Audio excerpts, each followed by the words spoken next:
All right, fellas, we're recording. Yo. Hey. We back once again. Thank you, ladies and gentlemen. I'm out here today with the one and only Babatunde and our brand new third member of the podcast now that he's gotten the mic. The third leg. Ehiole. Hey. Yeah, thank you guys. Thank you. But yes, it's official. Ehi, the instigator, aka the investigator, aka the official third the third leg, the one-eyed snake, the official third co-host of Real Talk Beyond the Headlines. Hashtag rtbth. That is what you are listening to right now. Hey, how does it feel? How does it fucking feel, man? It's an honor. I'd like to thank Tunde and Herschel for extending this opportunity to me. I am eternally grateful, and I will do my best to enlighten the crowds and entertain. Most definitely. Just keep being the instigator, keep being the investigator. We need more of that on the podcast. Real talk. Yeah. That's right. RTBTH listeners, if you want to join our podcast and be an official co-host, all you have to do is get a Blue Yeti microphone and an MD PhD. That's a lot to ask. Well, you know what? You did it. That Blue Yeti might be a little too much. Oh, yeah. That brings us into our next main topic for this podcast, which is congratulations, eh? Goddamn. Yeah, thank you. Finally graduated. Eight long years, man. 8 long years, but the time does you eventually. You know, you don't really do the time, you just ride through it. Wow, that man said it's only 2 days you really do. The day you go in, the day you come out. Damn. That's how you gotta look at it. That's how you gotta look at it, man. Okay, so Ehi, are you officially out? Yeah, I'm a whole ass doctor. Nice. Oh, what do you mean? What do you mean, out of school or? I mean, like, you know, do you have to show up on WashU's campus ever again? Oh no, man. They mailed my diploma to the crib. Oh, well, my 2 diplomas. All right, there you go. Let's go ahead and get that on the Instagram. What have you done to celebrate? Like, what was the first thing or the most heinous shit you did? Like, yo, I'm a motherfucking doctor. Just snort a whole bunch of marijuanas. Snort. Yeah, I don't know what they do these days, man. Shit is crazy. Man, I was on lockdown, man. Ain't shit going on. Oh yeah. Still nothing to do. Damn. I had to burn one though, you know, for the peoples. For real.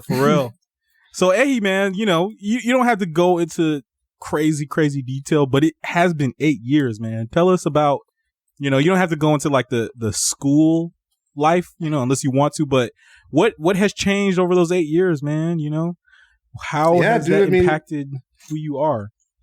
Because, you know, when you come straight from college and you do something like this, you basically come with that same college mentality from senior year. And if you remember like senior year, like I remember senior year, I was basically just going ham the entire time. So when you get to medical school, you kind of just end up continuing. But luckily, the first year of medical school is not that hard if you have a background in like basic science. So I was like a biology and chemistry major, so I didn't have to really do too much work the first year. So I just continued going ham for another year because they didn't take attendance. Classes were pass fail. So I went ham, man. I went all over St. Louis. Me and my buddy Rahul. I feel like there's a lot of first year medical students who would very much disagree with those comments. But shout out to you for being a motherfucking genius. So I know, right? That's what's up, man. You said first year medical school is not that hard if you have a degree from Emory in both biology and chemistry. I mean, that's kind of how it goes. I mean, 13 degrees. That's just how it is. I mean, I'm completely honest. I mean, obviously, you know, I should have been studying more in the grand scheme of things, but I'm glad I didn't. I mean, people got to be well-rounded, man. You gotta live your life. There's more to life than studying. Because That's real. when I was in the hospital, man, I had great patient rapport, just because I had outside experiences. I could relate to essentially anyone that I saw because I was out in the streets, man. I was meeting and talking to all kinds of people. So, and I think that's what really matters in medicine. The problem in medicine is that not enough people actually have that opportunity or take that opportunity to get out there and do stuff. So I think, if anything, there was a lot of benefits from going ham. if you get what I'm saying. Oh, absolutely. I was going to say, isn't that part of even when you're applying to medical school, there's an interview process where they try to figure out whether or not you're a robot. Would that not have been? Yeah, but you have to think about it like this too. Like the people who are interviewing you are pretty similar to, I wouldn't call them robots, but they're the people. A lot of people are very academic, scholarly kind of people. They're not going to emphasize too much of the outside experiences outside of the standard. Oh, I volunteered at the hospital. Oh, I volunteered at the soup kitchen and I shadowed. This is the things that they ask. Oh, yeah, right. I went on a trip to Venezuela and I learned some Spanish and dug a ditch. This kind of stuff that because it all fits into very it's a schematic that they're looking for. So once you check the boxes, you can have a decent conversation with people who are like you. They're from the same background. A lot of these kids, their parents are doctors. They've been around this institution for a while, so it's not hard. You can't be a complete weirdo, but if you're just better than that by a little bit, you pass that part of the interview. But that's not what it takes to be, to connect with regular people. Most people aren't like that. And that's where that divide sort of comes up. Yo, I know it was 8 years ago, or I guess 9 years ago now when you were applying. Do you remember what you might have said in interviews to get yourself on the map? Oh, I think honestly, so I didn't even understand how these interviews worked, but, my PI who interviews medical students, MD, PhD folks, he basically he was telling me that, you might want to take this with a grain of salt because the guy sometimes, I'm not sure if you can 100% believe what he tells you, but you talking about the biophysics dude? Yeah. Yeah, but he said that basically they have decided before you get there whether or not they want to let you in. So it kind of frames the conversation a little bit. So all my interviews except for one at UCSF were completely friendly. They were just general conversations. There wasn't a lot of, they kind of were just it would seem more like they were trying to convince me to come more than anything. In Columbia, it was like that. Vandy, there's a lot of places that just seemed like they were very open to having you there. But I don't know. This is, it's hard to know from, other people's perspectives because this is kind of what I thought. Because with the MD PhD program, it's not really like the standard medical school interview. So I did one of those interviews for most schools. You have a 20-minute interview with somebody, and they really don't factor that in too much for the MD PhD folks. A lot of the times, the majority of your interviews, quote unquote interviews, were just conversations with different professors that you got to pick out. Essentially, you submit a list of professors that you're interested in their sort of work, and then they just get as many of them as they can, and then you just have a conversation with them, and usually they're just talking about science and general stuff that you're interested in, and so the conversation went like that. So I never felt like I was being assessed, but apparently my PI was telling me that they're supposed to be interviews. If they didn't want you to come or they were questionable about you, they would have made it could have been different. I was like, huh, interesting. But I wouldn't know, man. I just thought they were very laid back. So I guess it's different for different people. Yeah, and I assume you matched that energy anytime they gave it out. Like if they were laid back, you came in pretty much chilling. Like you told me, as I was asking you guys about your PhD process and interviewing, since I was also just applying, like how the fuck do you come in here and differentiate yourself? And my experience, I would say the same thing. Like it felt like they not necessarily that they had already decided, and they were like either, this isn't going to make or break you, but if you end up being a sociopath, we'll definitely like cut the ripcord right now. Mm-hmm. But it was definitely like, I mean, they're selling themselves just as much as you are selling yourself to them. Exactly. So like you said, you match the energy that they come with, and so a lot of times the energy was very positive and open. So I kind of felt pretty relaxed.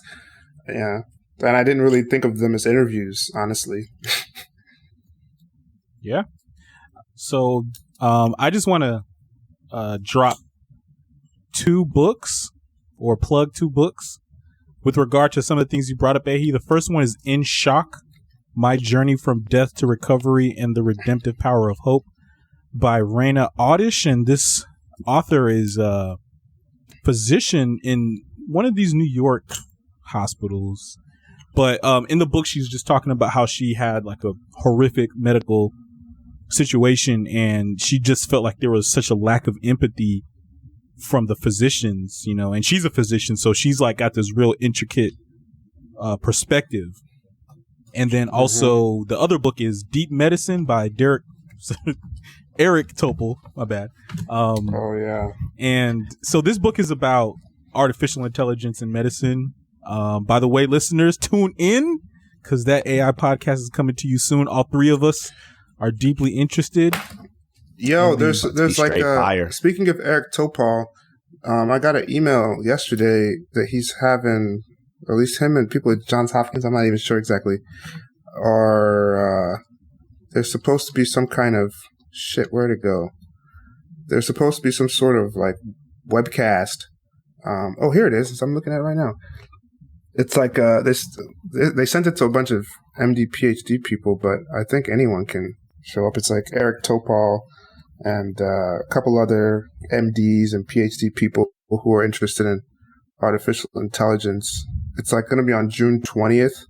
I'll forward it to y'all. Yeah. Y'all can take advantage. Please do. But inside the book, there's a quote, which again sort of touches on this idea of like empathy and, that sort of human connection that is all too crucial in medical care. But the quote in the book, the greatest opportunity offered by AI is not reducing errors or workloads or even curing cancer. It is the opportunity to restore the precious and time-honored connection and trust, the human touch between patients and doctors. So I hear you, Ahi. Yeah, I mean, I'm not sure if I 100% agree with that, but I think it makes it's going in the right direction, I guess. I would be interested to see what he means by that. I kind of don't agree with it either. Well, I could break it down a little bit. We can obviously touch on it more in the next podcast, but the idea is that nowadays the medical profession is riddled with data entry and these computer related tasks, and physicians don't have time to see their patients and actually connect with them and be empathic towards their concerns because they're spending so much time working with these data input tools, these computer systems, insurance and billing and reviewing like medical imaging as opposed to actually connecting with the patient. So he's suggesting that AI could take away some of these more mundane data-oriented tasks and open up time within the physician's schedule to connect and interact with their patients. Yeah, I got you. I mean, it makes sense, but I think the main benefit is scale. I mean, I guess I see what he's saying. Like he's trying to swing it back because a lot of people are afraid that AI, at least a lot of physicians I know, are afraid that AI is going to replace them. And I think he's saying this to sort of quell that sort of fear. But I mean, the whole point of AI is to have less human contact, because humans can't do everything, and you can make everything way more efficient and help more people. But yeah, I mean, I guess it makes sense, but that's not a necessity. You don't need to have the human touch to be cured of your disease, but it's nice.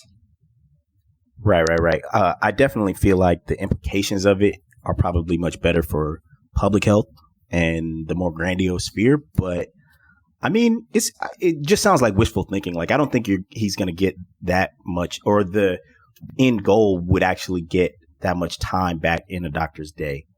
Yes, they are, reviewing images and working with other tools, but a lot of that makes their job easier. I think that it is, a greater situation of doctors treating the symptoms rather than the overarching causes. And for your industry today, where you're working like in psychology, I think that connection to patients would be very useful, where you get a lot of that time back. But for the most part, when somebody's pulling up to the emergency room with chest pain, or, their left side hurts or some shit, they don't need to necessarily get to know their doctor. It's not just about getting to know the doctor, though. And I hear where you're coming from, and I agree that perhaps maybe it makes more sense for people who are dealing with mental and behavioral health issues. But it's just like, his perspective, and also in the book In Shock, it's kind of like the doctors sort of gloss over any empathy, components of just trying to understand the person. It's just come in, sort of, do your diagnostic testing and figure out what's going on and treat, as opposed to really getting some feedback from the patient about their medical concerns and sort of their process of dealing with these medical ailments and treatment. Yeah, it's paternalistic, man. It's a paternalistic system. So the doctor knows best, and like a lot, if it doesn't, the problem is that there's a lot of extraneous information in medicine. Like there's a lot of stuff that people will tell you about their disease that is not related. And, you want to be able to make them feel like you understand them and like accept that sort of stuff. But at the end of the day, when people are rushed, they ain't got that kind of time. They're trying to hit the high points and, get it done. So, I mean, there's, positives and minuses, both on either side. So I don't know. I just feel like the first thing we need to do is make sure that everybody has good access to preventative healthcare and healthcare when they need it. Yo, so speaking of fucked up systems, I feel like that brings us to our main point today, Tunde. What do you think? Oh, very well said and perfect transition. So, the rtbth boys have been mulling and pondering, asking questions, thinking deeply about the death of George Floyd. And, we're just going to share some reactions, share our thoughts. But first of all, I just want to say, I am a person of reason, and in previous police killings, I'm like, the situation always appears to be within question. I'm not denying police brutality, but in the past, I could see how a lawyer could argue for one side or the other. However, with George Floyd, the moment I saw that video, the first thing I thought was murder. Without question, hands down. And that was a really, really difficult feeling, because murder is not something that we deal with on a daily basis. And also, it's like portrayed in the media and in television and movies. We just see people getting splacked. Murder is kind of just overlooked and desensitized. Yeah. Well said. Perfectly said. But, when you see it actually happening, and that's one thing that really bothers me, is that it's just being replayed. It's a really horrifying feeling. Bruh. So, I'm kind of getting ahead of myself because I wanted to talk about this later when we talk about other specific people and what people have said during this time. But I heard an interview today that was fucking powerful from Jane Elliott. Jane Elliott is basically the lady. She's famous for essentially after she's really old. After Martin Luther King was assassinated, she was a teacher of like these third graders or, some elementary school teacher or whatever. And she was already, somewhat of an advocate for race or whatever. But basically the following day, she performed this blue eyes, brown eyes experiment on her students to kind of demonstrate racial bias and like how racism affects people and how it's unfair, how systemic racism can be, particularly for these white kids that she was teaching. And she went on to do the shit over and over and over at different levels, up to college levels, to fucking grad school levels. And generally the impact would be the same. Like people would lash out and, feel like they were being attacked and then walk out. And then she would be like, yo, you see that? You see how you walked out of this stressful situation where your life is not on the line? Martin Luther King got killed and you, a white person, just decided to walk out. That's not, she was just essentially highlighting like the issues of racism. But today she talked about why they keep showing the George Floyd murder over and over and over and over on TV. And the same thing with like the repeated viewing of police brutality. Like, yes, the media is doing a service by informing us of some shit happening, but always putting it on your TV, particularly in places that are very inflammatory, like Fox News, shit like that. She was like, yo, it's a way of keeping people in place, like keeping you in fear. Like you might know that protests and like bad shit and police brutality is happening all the time these days. I don't know why I have to fucking qualify it like that, but all the time. But showing it repeatedly puts fear into Black people, saying, oh, this can still happen. Somebody asked me if I wanted to protest this weekend, and not that I was afraid of it happening. I actually couldn't because I have a work conference and shit all week. I would like to get out and be doing stuff, but it did I have to admit, it crossed my mind. Like, what if something happens to me going out? I just actually shared a story with Tunde where like my mom was super fucking agitated, watching the news and texting me like, yo, there's a curfew at 9 p.m. Don't go outside.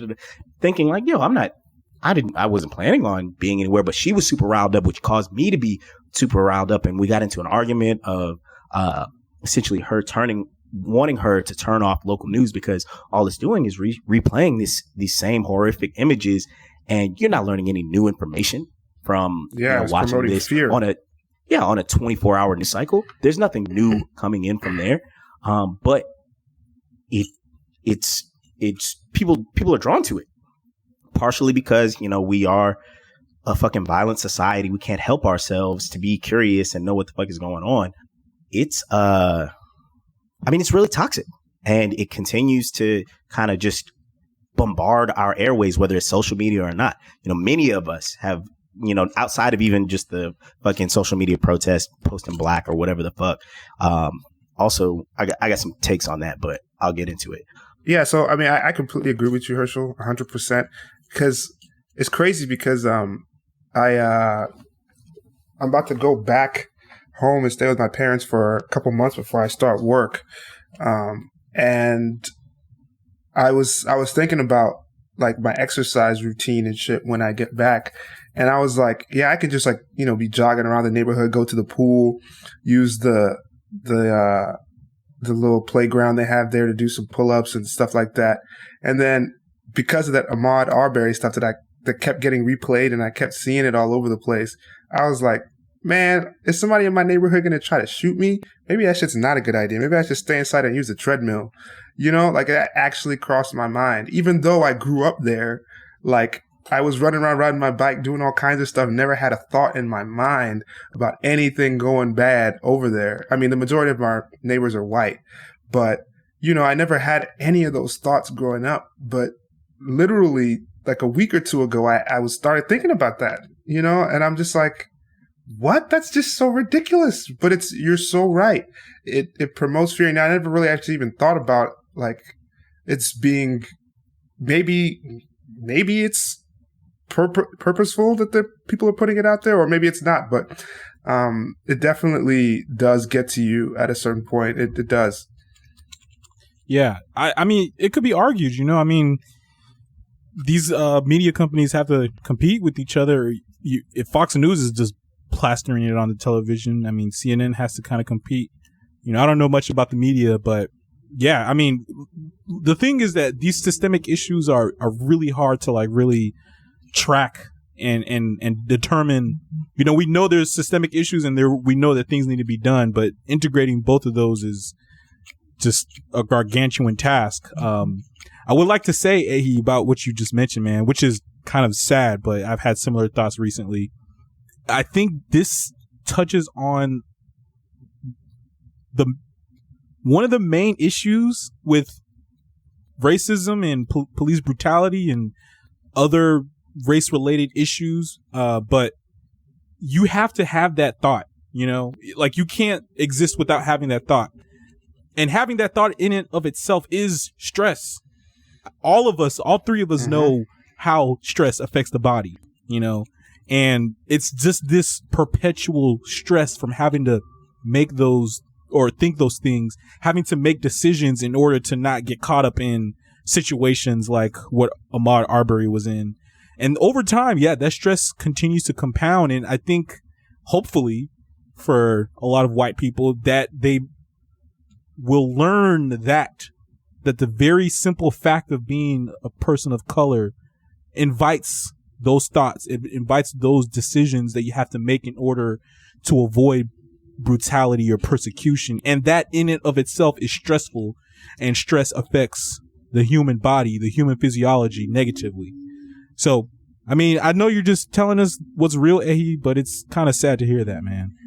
Yeah, it kind of made me a little sad too, but it's unfortunate, man. It's crazy because I never really had those thoughts before, but I made that connection now because Herschel was telling me about seeing those images all the time, and yeah, kind of it's troublesome. It's stressful, kind of. I mean, if even if it's not stressful to you, at least it'll cause you to hesitate and it'll limit you in more ways than one. Exactly. Yeah, it's a form of control. We're always talking about propaganda and all kind of other ways that news and social media and shit affect us. This is just another new thing that I think, it's not really, you're not really able to stop it because we do need to know and be informed what the fuck is going on. But having the cognizance to be aware of when it's negatively affecting you gives you more power over that stress. And I know, Tunde, you wanted to talk more about stress a little bit later, but did you want to, like, embracing stress and how we wanted to, or anxiety, I think is how you put it. Did you want to talk about that now, since we're kind of already, this is a good time to talk about that. And sorry to throw off your. Hey, look, man, this is rtbth, man. Who keeps it gangsta. maybe we shouldn't talk about gangs and gangsters, but anyway, so I had written inside the notes that people need to embrace the anxiety, and by that I mean I think the thing that strikes me the most that's different from this situation compared to Michael Brown 6 years ago. I just have to say, I don't know, this is just me sort of falling into like a mental trap, but I was just like of the mindset after Michael Brown that there can't be a cop in America that would risk getting caught doing some dumb shit. And I was just like, you know what? Maybe things will change, man. Maybe things will change. Because I'm just like, man, this camera is everywhere. That's very naive of you to think that. Yeah, I didn't think shit was going to change, man. I mean, I just figured that the social media pressure would just be too great. Dude, like, they are so used to this. Like, dude, if your mom caught you beating off one day, does that mean you're going to stop beating off forever? No. But I'm just going to keep beating off. What an analogy. Whoa. That's a very good analogy. I mean, it works. Whoa. Okay. But, I mean, if my mom convinced me that beating off would, destroy my life, then yeah, I would stop. Bro, that happens for a lot of people. You wouldn't do it. You still wouldn't stop. Stop playing, man. That's a direct quote from my mother, actually. Well, stop, but it'd just be like that. But so as I was saying, hold up. Yeah. So I'm not done with this analogy. I'm sorry to cut you off, but like, we're talking about fundamental, like that's a biological thing. Like that's a sexual drive, urge. The way you're comparing that to police brutality is kind of saying that they have to do this to keep us in check. Basically. That's what the police is. Yeah, is that what you're alluding to? Yes, it's a fundamental system of their organization. It's one of the tenets of their organization is suppression of the black people. I mean, come on, like over policing of black neighborhoods, the disparities in sentencing, or even charging, all the different things that everybody already knows. They talk about. This isn't news. It's inherent in the system. That's the biggest thing to me. Even if the individual pieces of the individual people, the participants in it, don't want to do it, they're funneled into it. It's a gravitational pull towards the core of their establishment. They're gonna do it regardless. Well said, Ahi. So just going back to what I was mentioning about anxiety, but as I was saying, to me, the thing that really stands out compared to previous uprisings of protesting police brutality is that I've been contacted by a handful of white friends asking about my well-being. Thank you all. I'm doing well.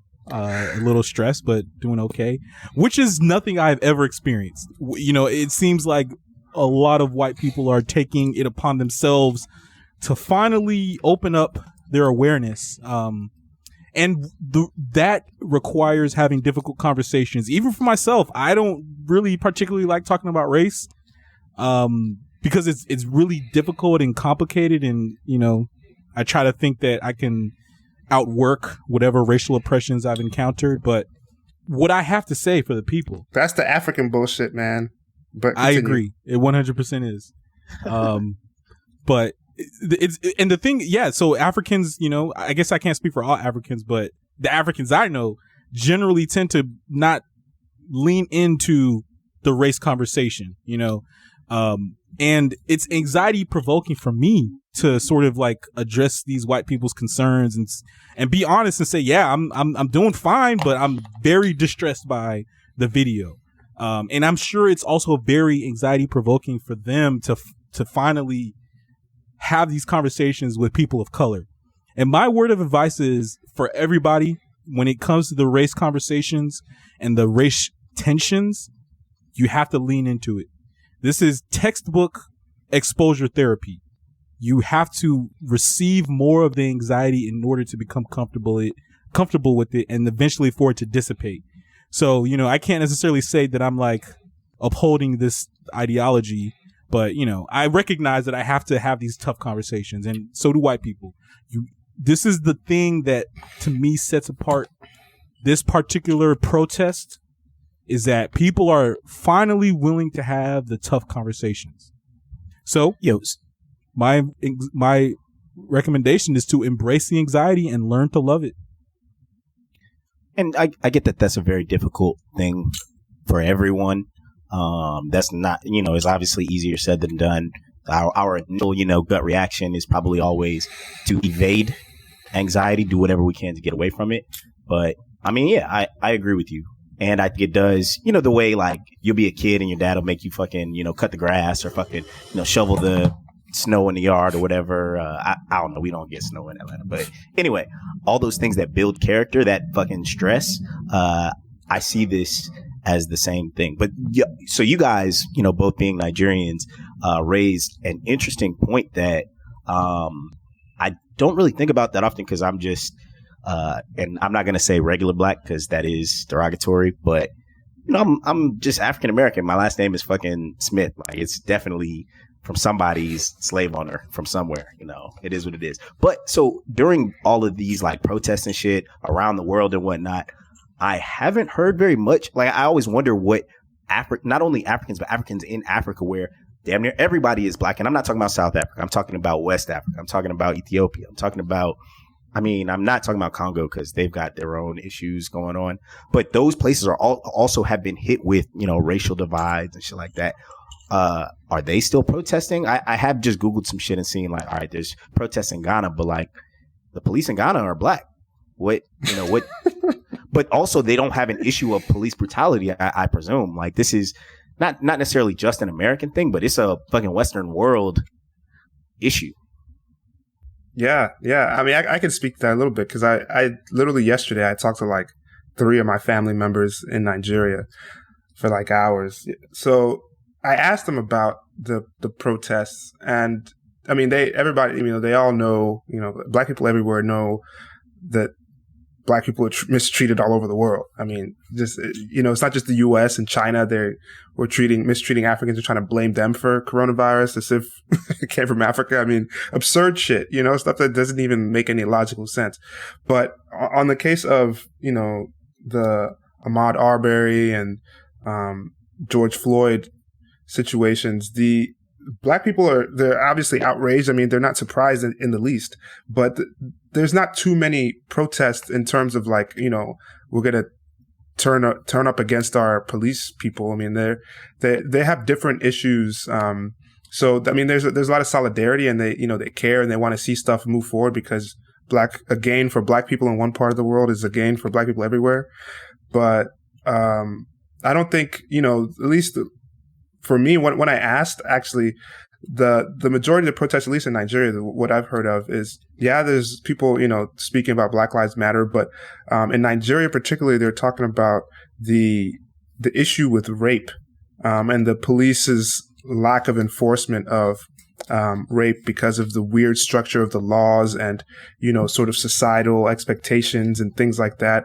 And so people have been, trying to get better enforcement of legal rights for women, because that's pretty much the only people who you can suppress there are women. You can't really suppress Black people there. There's really no other races there. So I think a lot of that is mostly pushing for equality for women. It's interesting. Yeah. That makes me think about, I would say, a sort of like bird's eye view perspective of police brutality, and these race-related killings, which is that police, the military, that's like a very, I don't know how to say this, but there is an issue with the force and authority that comes with police and militaries. Like, just inherently, there's going to be some kind of conflicts with regular people if you escalate these resources and these forces. I've been watching these YouTube videos recently, lectures from Michelle Alexander. Me and Ehi actually saw her at Emory, I think right when her book dropped, so we didn't even realize how epic that was. But she came to Emory. This? Yeah, she was in that one spot. Wait, who? Which chick? Michelle Alexander. She's the one that wrote The New Jim Crow. Oh, yeah. I didn't even know who she was. Yeah, that's right. That was when her book dropped, 2010, bro. We didn't even realize like how epic that was. We were just we were too busy turning up. Probably just went to go get some snacks. But yeah, she came and she spoke at Emory, man, and I'm sure she broke it down. But I've watched a couple videos on YouTube of lectures, and I think she's pretty much been lecturing nonstop because the conversation never ends. But she breaks down like mass incarceration. She talks about how police forces have escalated since the 70s, since the start of the war on drugs. She talks about how Bill Clinton, the Clinton administration, really escalated it, like even more so than Reagan. And Reagan is always, given the moniker of the law and order president.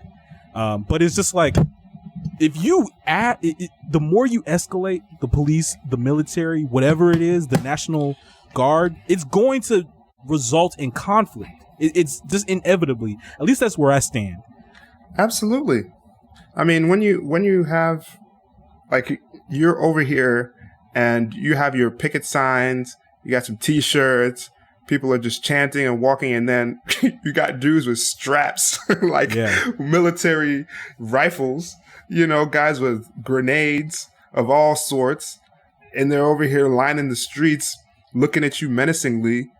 It changes the whole atmosphere if it was just a bunch of people having the gay pride parade, which could be called the same exact thing, but you don't have police and people in riot gear just all standing out there. I mean, just the presence of them escalates it. I mean, do you expect to have the National Guard at the gay, the Thanksgiving Day turkey parade? Like, no, you don't see that.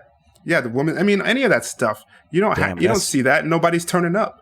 So when you bring those people out, it automatically raises tensions. I mean, like it looks like people are coming to fight you, even if they haven't done anything. It's like, why are you there with a tank? You know, that's a great observation. Yeah, wow. I So, never thought about that, let me ask you a question, man. Is our next step to defund the police?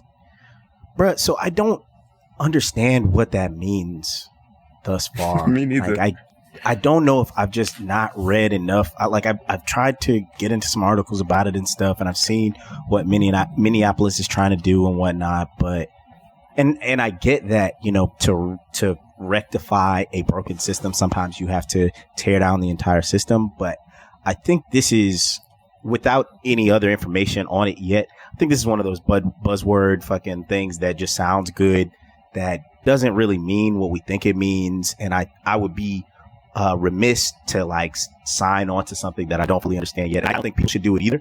But I think it's an easy hashtag. I think it's an easy, quick statement for Minneapolis fucking politicians and things to say, to get heat off their backs for the time being. But again, I need to figure out more about it. Yeah, I mean, it's a right-wing talking point. It's a right-wing talking point now. You see the Attorney General Barr coming out talking about it, thinks it's a stupid idea.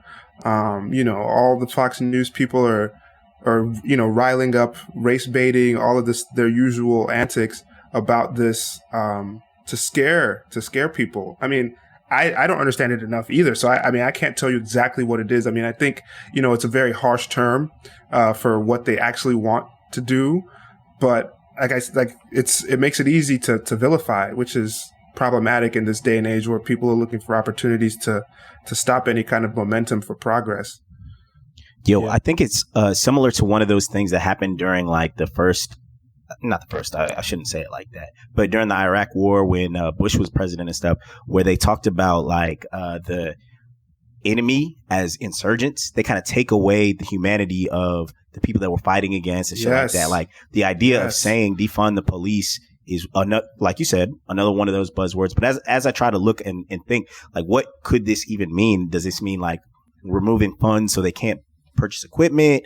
Because that, I don't know that that's going to happen. Like, I would imagine most of the money goes to salaries and benefits for people and fucking lawyers for cops to get off and, you know, paying the DA and all kind of shit like that. Like, I don't, you know, are we talking about an entire, you know, criminal justice system reform? Because I haven't heard that shit.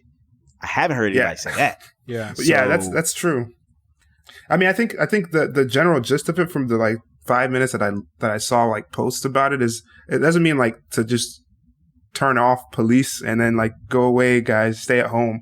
But I think what people mean by that is they want to take some money out of the police department and reattribute it to other social groups or social causes to help the community more effectively than through policing. The Dallas police chief was saying that the police are not well equipped for all of the tasks that has been given to them because they don't want to, you know, when you don't fund, you know, mental health and you don't fund, you know, after school activities for kids, you don't fund all these different issues that the community needs to support it.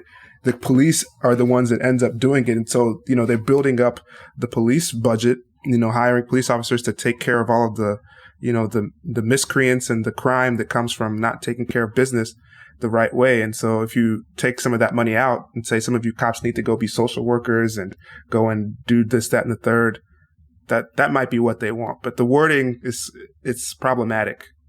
Yeah. And I did see that. I did see where the guy was speaking basically and saying like, yeah, everything that, you know, is out of people's control, people call the police for, whether it's a black dude in the park telling you to put your dog on the leash or fucking coming to, you know, pick up wild dogs that are just running around in the streets, or people, homeless people with mental issues, all kind of shit like that, where other societal or social programs would, you know, hopefully alleviate stuff like that. And I agree with you.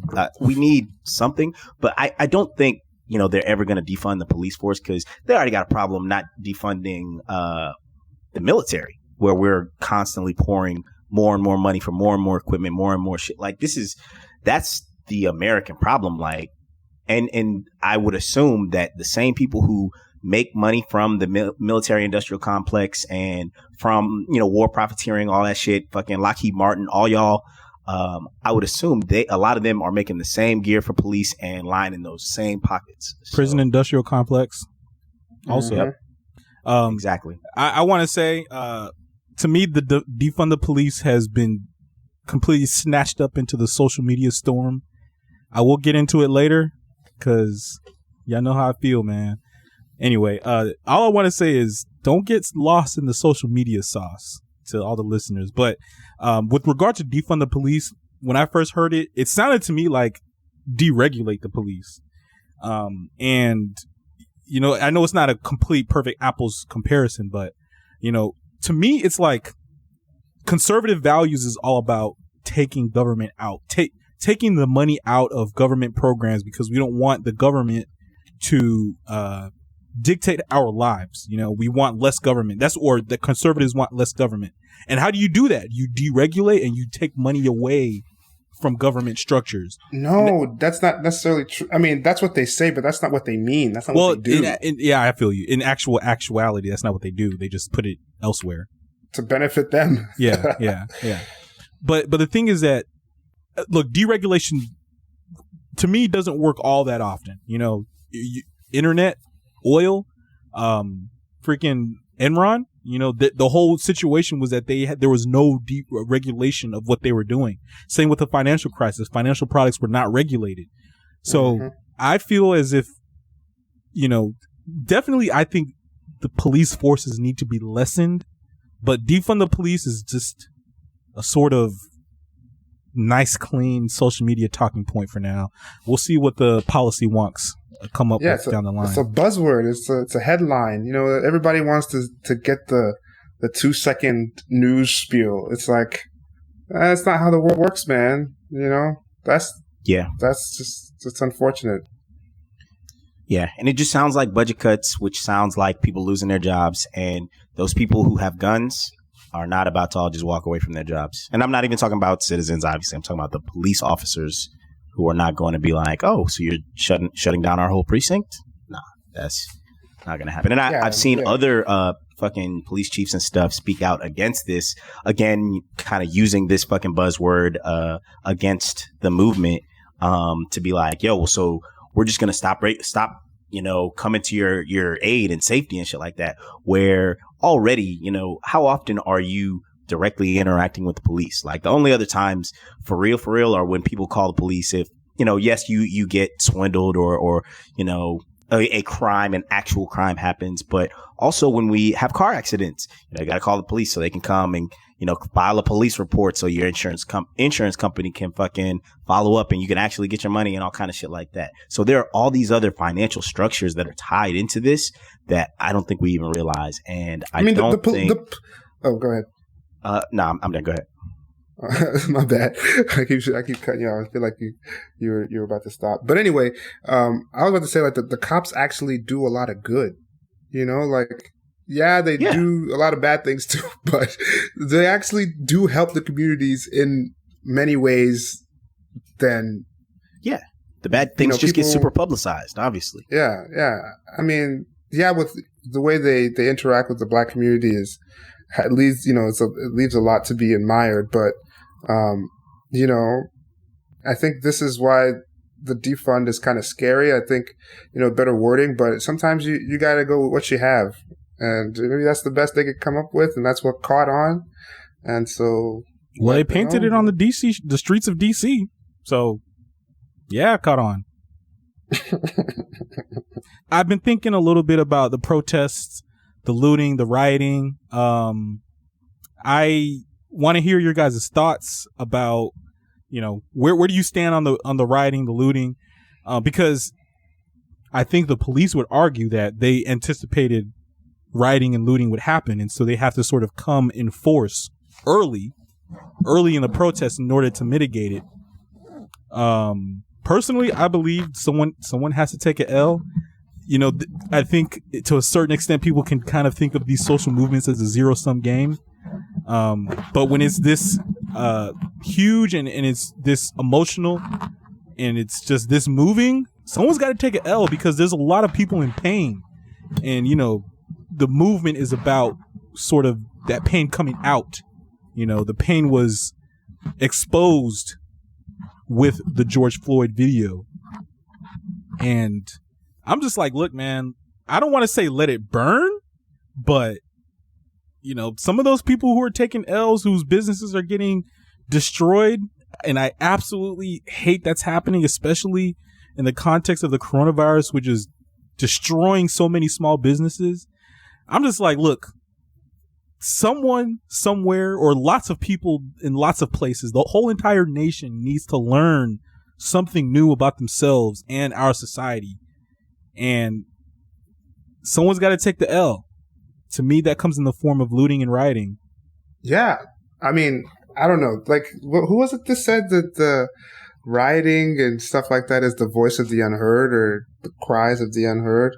I mean, it's crazy because it's like rioting is not even only because people want change. Sometimes people are just mad. There's just a bunch of mad people. Yeah. They're mad their football team lost, or the hockey team won, or their football team won. Yeah.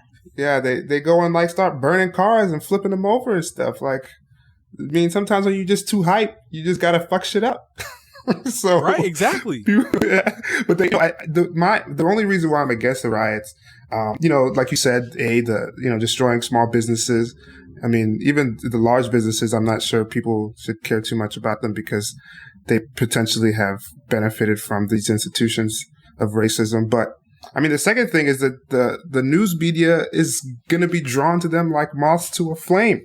They're going to ignore all of the important shit that people, the actual voices that need to be heard. And they're just going to be like, oh, the Macy's was looted. Oh, they burned down the AutoZone. It's like, I mean, and then they're going to be trying, oh yeah, they're not going to focus on the important things, which is the only reason why I was against, I guess I still am against rioting and looting, is because it distracts the media. Not that, it isn't somewhat justified or allowable, because, I mean, it's just happened. I'm not saying that everybody should be doing it, but I mean, I'm not surprised or angry that it's happened. Yo, so let me ask y'all this. Have y'all voted yet? No. For what? Yeah, how can you Wow. So we just out here. So sorry about that noise right fast. I was actually looking up the GPS directions to my polling place because I'm going to try to get up in there first thing in the morning. Yeah, there are elections happening in Georgia. I don't think they're happening everywhere. That's true. My bad. I think there's the St. Louis voting coming up soon, actually. I don't know. Well, make sure y'all fucking vote. That's I forgot that y'all are not here with me thanks to this fucking crystal clear quality of this podcast and video chat that we are all on together. My bad. I forgot we was in a pandemic. My bad. But I just wanted to make sure niggas are voting. Make sure you register to vote so you can get the absentee ballot. So people need to go register to vote, if anything, because a lot of them are probably going to be from mail-in ballots. Yes. And I will say, like, I am a little bit torn about all of this fucking process because we've seen that, I mean, our elections here in America are fucking broken. There's nothing really we can do. Or there is stuff we could do. We can fucking riot and protest. But I feel that one of the biggest, the first biggest thing that we could do is obviously money. And we collectively we individually do not have enough money, but collectively we do. So I would say donate, and niggas that are fucking billionaires and Drake and all of this and that, them providing funds to either get politicians to take action or get them the fuck up out of there, I think is really important. I've been trying to speak on that. But I got a question for you, Herschel. What's up, man? How much money should Drew Brees donate to rectify himself? All of it. Hold up. Let me look at his fucking I cannot career earnings to get into this shit. Career earnings. Yes. Now y'all know, I'm a big time Falcons fan, so there's already the Aints fucking Falcons rivalry of all time. That's just so hilarious, to be honest. Like, it's so much fun. We love to hate them. They love to hate us. It is what it is. I got some friends that may or may not be Saints fans, and it really tears me up inside. I saw it was one time when I was younger, one of my friends, my little brother's friends had on a Reggie Bush Saints jersey, and I saw him in the house and was like, bro, you got to take that off. You got to leave. And yeah, believe that. I made him take it off. It's like, can't have that in the house. But for Drew Brees, I mean, $1 million is fine. Like, I don't want to be out here spending this dude's money like that. I don't think that's ever appropriate to be out here, checking other people's pockets, particularly on where they decide to put their money, because he does have his own opinions. He is his own man. He voiced his own opinion. I can, with my own opinion, say that man was wrong because he misconstrued, obviously what the fuck was going on. But you can't be afraid to speak out, You got to understand that he's watching Fox News, man. Like, that's what they preach on there. I mean, like me and Tunde, I was talking to Tunde, it's like Fox News is state-run media. It's like they are there to propaganda and to sway opinions at any cost. Yeah. So, I mean, I'm sure he's watching that shit and he's absorbed it, and that's why he said what he did. I mean, because nothing about what Colin Kaepernick actually said or actually did reflects a protest of the troops and the American flag. Yeah. Like, that's not what I don't know where he got that from. So even that, an immediate dog whistle. Yeah. And yes, since then his fucking teammates and stuff have spoken to him and shit like that. But it doesn't change the fundamental belief that he may have. And I don't think he's racist. I don't think that. But I think he had been led astray, and he being a leader himself has probably reinforced hella people who didn't listen to his apology and shit to be like, oh yeah, I do fucks with that guy, Drew Brees. The same thing happens in other big time controversial social instances where, like, I don't know if y'all remember Chick-fil-A, the CEO who, and they've historically been against LGBT stuff. They have since, changed their ways. But like soon after some of that news came out, there was like some, unofficial Chick-fil-A day where hella fucking, religious white people were rushing to Chick-fil-A's doors to pack them out to show their quote unquote support. So, these companies, these people, these celebrities who have the public's ear, even when they fucking backpedal, there's no going back from what has been said. We live in a society where, we live in a society where, everything is permanent. Everything is out here on the record. It doesn't matter that you took it back. Yeah. Y'all know how I feel about these social media draggings. I will say, Drew Brees was asking for it, man. Like, you got to protect yourself from getting Twitter dragged. It wasn't, so he wasn't even on a fucking racial, like, he took it there. Like, the person who, I don't know if y'all watched the real shit, but like, it wasn't, he could have not necessarily sidestepped the question. He could have given an answer that didn't put himself in the line of fire. He was on some, he was so forceful about it. I will never support. I mean, that's all you have to say, particularly in this movement where it's all about support. And white people are coming out of the woods to support. And he said, it doesn't even matter what he says after that. I will never support. I mean, come on. He was asked for that dragon, man. I mean, it's funny, though, because he said the exact same thing a couple years back when they were asked him about Colin Kaepernick before. And he said the exact same thing. I mean, and so he hasn't changed his opinion. He hasn't enlightened himself. He hasn't done his research.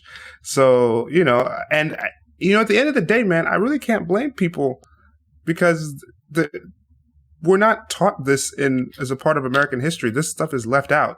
Like, I had to teach myself this because I didn't have parents who were from here to like explain a lot of these things, a lot of the effects of racism and the essentially economic assault that the U.S. system had put on black people to prevent them from excelling in any way, shape, or form. So, if you're white, you have no reason to look into that. Like, the only reason why I looked into it is because I'm black, and I'm wondering what's going on with the people who look like me and the people I hang out with. But if you're white, you don't hang out with no black people. Like, you don't have no reason to look this up. Like, you're not going to see it in question the police ever or any shit like that. Yeah, never. You don't have any reason. I want to ask y'all as Nigerians of the podcast, patron Nigerians of the podcast. Did y'all's parents ever give y'all this is what you do when the police pull you over talk? Or were you ever like with your parents when they got pulled over or any shit like that? It's interesting because I don't think that, well, I'll speak for my parents, but I'd probably say a lot of Nigerian parents don't have like these sort of like really emotional, intense conversations about it. I will say this. My mom told me from a long time ago, from when I was very young, as a black man, you have to work harder. She says it to this day. I don't recall too many conversations about police issues. You know, I'm sure she said, she's just always just like, drive safe, that sort of thing. You know, don't drink and drive. Make sure you get home at a reasonable time. But I will say, for a fact, my mom has always driven home, and my dad, that as a black man, you have to work harder. And, you know, I'm curious to hear what he has to say. Yeah, so, I mean, I think a lot, I mean, so I don't think my parents ever directly spoke to us about racism, as in, like, explaining it.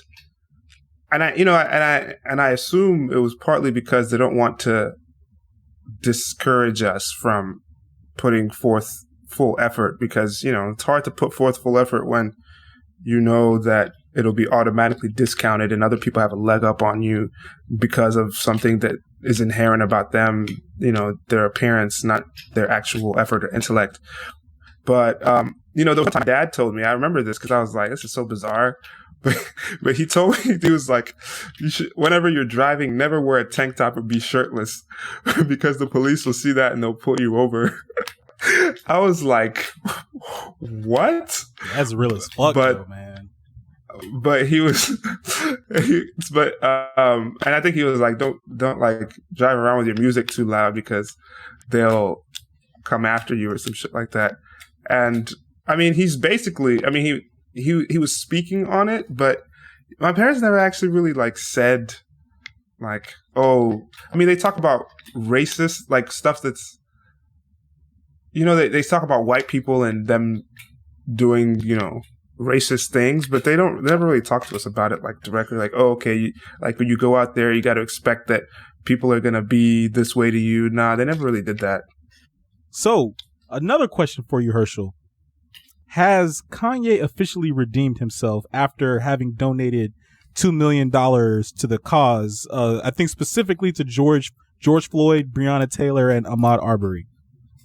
So first off, exactly what I previously said about Drew Brees, about how like the shit you said previously doesn't go away. You've already fucking, you know, gained people to either one cause or the other, or riled people up or whatever. Mm-hmm.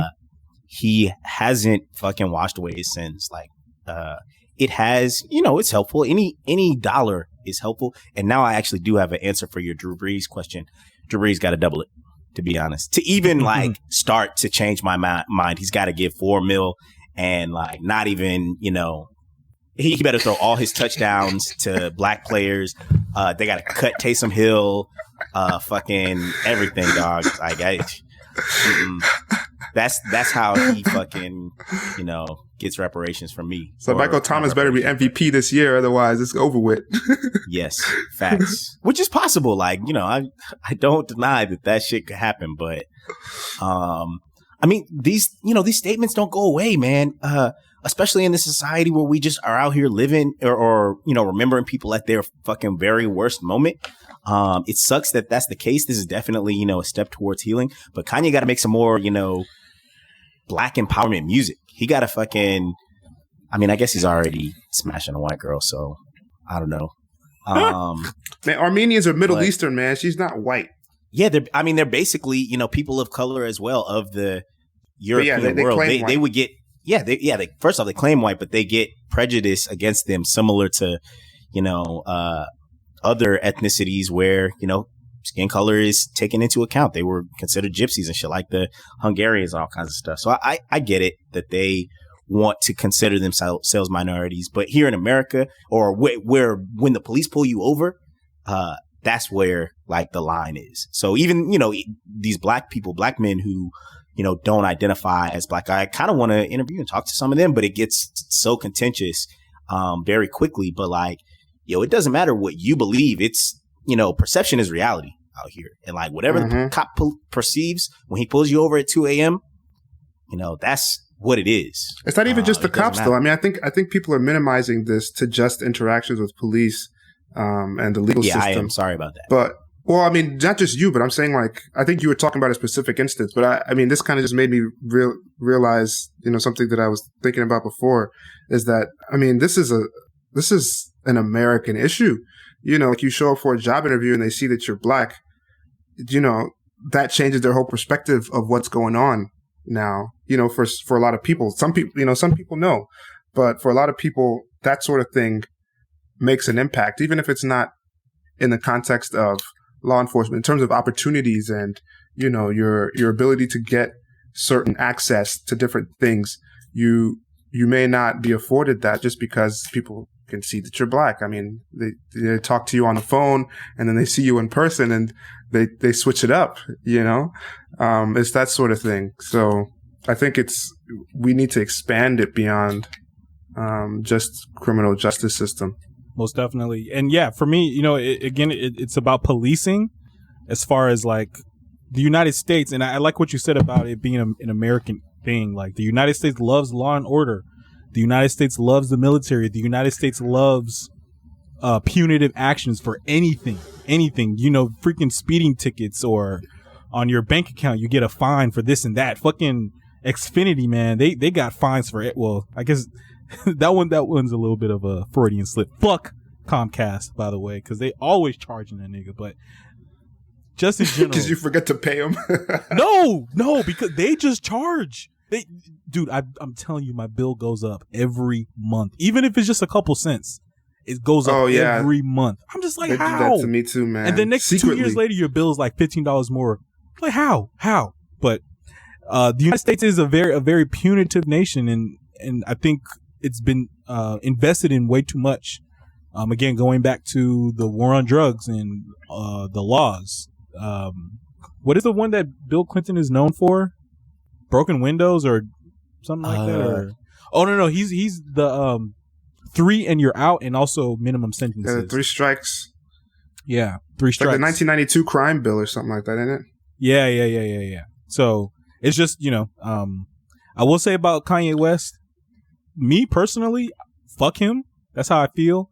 But he has redeemed at like 2.5 points, percentage points, black out of 100, in order to get back ingratiated with his 2 million. So he could go ahead and donate another 50 million or 100 million, and we might ingratiate him back. But as soon as he put the hat on, it was a wrap for me. I was done, bro.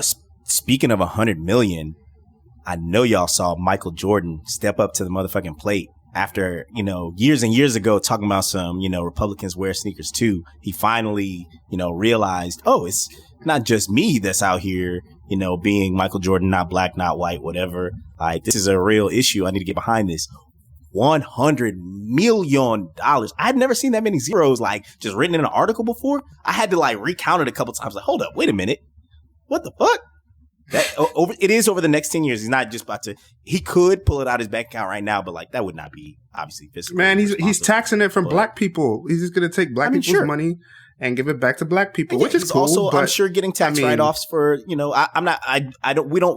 shouldn't be like too much counting people's pockets and shit. Though obviously he got it, but that's fucking progress. That's some shit right there. No, and of course man, they're going to name it's more not shit progress. After him. It is too late as well, but. It's not progress until the government makes changes. Like, it has to come from the top. Like, Michael Jordan is one thing, but if you can't get the government to do the right things, I don't care how much money he gives. It's just going to be, water through a basket. It's just going to slip right through. I mean, it's just like, people ask for reparations. They gave everybody $100,000, every black person $100,000. I mean, where are you going to spend it? It's going to go right back to the people who have been punishing you since forever. Because nothing's changed. I mean, you're not going to be able to change the system just by giving money. Like, those guys need to show up and like use their especially guys who've built businesses and they're titans of industry. Like you have free time now and like a lot of power and clout to show up to people's offices and tell them shit, and they will listen. Like this is what they need to do. They need to show up and actually do the advocacy in person. I don't really care if you're giving money, because the money will come if the actual change happens. Mm-hmm. Yeah, I agree. My thing is that, you can donate 100 million and it doesn't, It doesn't mean that $100 million is going to be infused into change. I think, there has to be meaningful oversight. And, the $100 million, white people are going to touch it.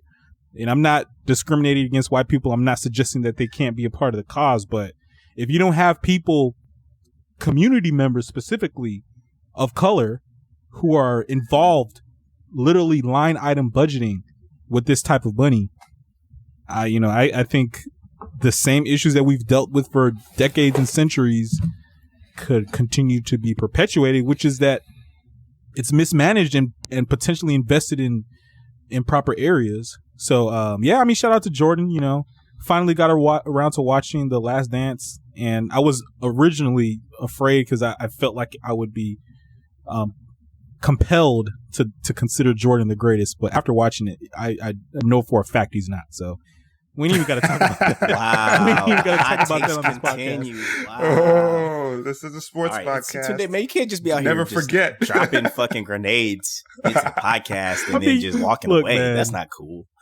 All I'm saying is that, LeBron is the greatest. That's all I'm saying. I mean, Hakeem is number 2. I'll go with that too. Shoot. I will say this. I have come to see that Jordan had a lot of things going in his direction. And I didn't realize how actually nasty Scottie Pippen was. Yeah. And, they went to, I think, the second round that one year without Jordan. I mean, come on, man. Jordan had a lot going for him. So I've actually detracted or moved even further away from considering him the GOAT after watching that. Bro, I think Hakeem's the best because he never had any help. Like, who was on Hakeem's team? Nobody even knows nobody on those teams, man. Clyde Drexler. Like, I guess Clyde Drexler. He also had Kenny the Jet. Man, Kenny the Jet sucks. Everybody knows that. Man, he doesn't suck, man. He wasn't Pippen, but he was nice, man. Okay. All right. So I have to get into my social media rant real quick, but one quick hit before that. I have it written here as Zucker versus Facebook, and I just have to say Zucker because it's hilarious. But and also, so the president has been completely just horrible and disgusting with how he's managed the country, but specifically the protests and the death of George Floyd. And this is just an extension of how he's managed the coronavirus pandemic, which oddly feels like a long ass fucking time ago. But whatever, I digress. Yeah, shit is crazy. So Zucker is saying that he shouldn't regulate what the president posts or says, even if it, maybe suggests inciting violence, or if there may be some racist undertones to to whatever the president is posting. And, first of all, me calling him Zucker, I think says enough. I'm not the biggest fan of him. I'm not the biggest fan of Facebook. Okay. But I kind of 100% agree with him, man. I don't think what? Yeah. I don't think that he should be censoring. The people need to see what the president has to say. Well, no, not censoring, like blocking him, but doing what Twitter did, I think, is the absolute best thing you can do. Because they have terms of use policies, and he does violate them. But, so he doesn't get to flout these rules just because he's the president. He needs to obey the rules of the platform. I mean, he signed up to the same user agreements that I did. Like, if I was posting all this violent shit and people paid attention to me, I would be banned. They wouldn't even put no sticker on my name. They would ban you. Yeah, so, there's a big difference between censorship and what they are doing. Or what Twitter is doing, excuse me. So I definitely don't agree with Zucker stance as Facebook. Bro, he's got you have a responsibility. You run this company. Yes, it will be perceived toxically. But again, I feel like this is another one of those issues where people have twisted it around and been like, oh, well, look, he's trying to silence me and fucking, censorship. And, what happened to the First Amendment where, freedom of speech and da-da-da-da-da. Fuck out of here. That doesn't apply when you are inciting riots. Like, when you have the platform and the power that you do, what the fuck? So, there are checks and balances to our society, whether they be through the government or just through, you getting checked for saying some wild shit on Twitter and then, they drag you or whatever the consequences may be. Motherfuckers got to have consequences, and the president can't be out here consequenceless. It cannot be that. Yeah. That's dictatorship. And there's rules for newspapers and television, like news programs. Yeah, libel and slander laws. Yeah. Yeah, but also, I mean, even stuff where you can't, like, support propaganda and stuff like that, and inciting violence and all these different issues. You can't, there's regulations on that for broadcast laws. So, like you have some limits of, speech when it comes to the standard media of, news media. But, the internet is its own thing. I think it has to be regulated at the same level. Otherwise, people will abuse it for negative purposes. Yeah, I think what Twitter did was a good move. I have to do more research with regard to exactly what Twitter did and why they did it, like specifically going to their policies. But I'm still kind of the mindset that maybe they should have even done that. And I'm not suggesting that the president isn't a complete wacko for what he's tweeting, but I'm just like, I think the people have to just see the complete unadulterated president for who he is, and I don't, and I feel like sort of qualifying his messages with, Twitter's going so far as to saying that this message violates Twitter's policies, but we're going to leave it up, I mean, if that's the case, is this the first message that has violated his policies?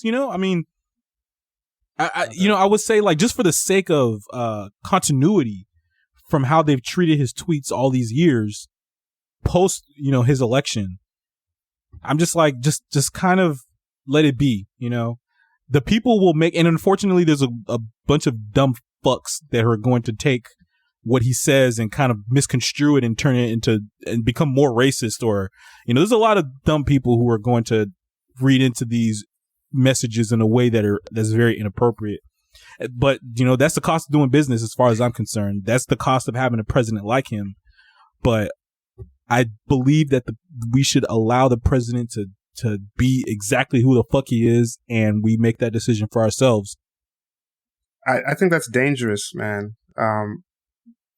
Allowing somebody like him to abuse his platform. I mean, you never want to have to bring up Hitler, but, people, he started off saying inflammatory things, and people were like, oh yeah, maybe he's just getting hype, just trying to get people going.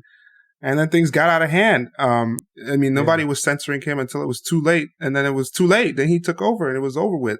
So, I mean, I completely understand, but so why didn't they say something about when? So people did say stuff in the beginning, and there was a big debate about whether or not the social media guys should censor Donald Trump, because of, especially after he abused Facebook and all the fake news that he was a proponent of, and retweeting and all that shit that his campaign was doing with fake news, that they were like, well, maybe we should censor him or something like that. But then they decided not to.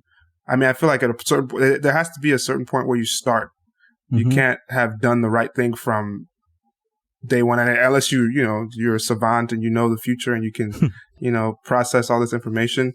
But mm-hmm. I think they had already knew it was a problem before, but they were, they didn't know the extent of where it was going to go. And I mean, the reason why they started censoring him was, first he started talking about inciting violence and people shooting, like when the looting starts, the shooting starts, and then mm-hmm. he started lying about the absentee ballot voting, which is actually illegal. You can't misinform people about voting laws. That's mm-hmm. isn't that illegal? Mm-hmm. So, that's. I understand that, and again, for the most part, Twitter probably did the right thing. But I'm thinking a couple years ago, President Trump, not president-elect, but President Trump was tweeting about how Obama was spying on him and tapping his.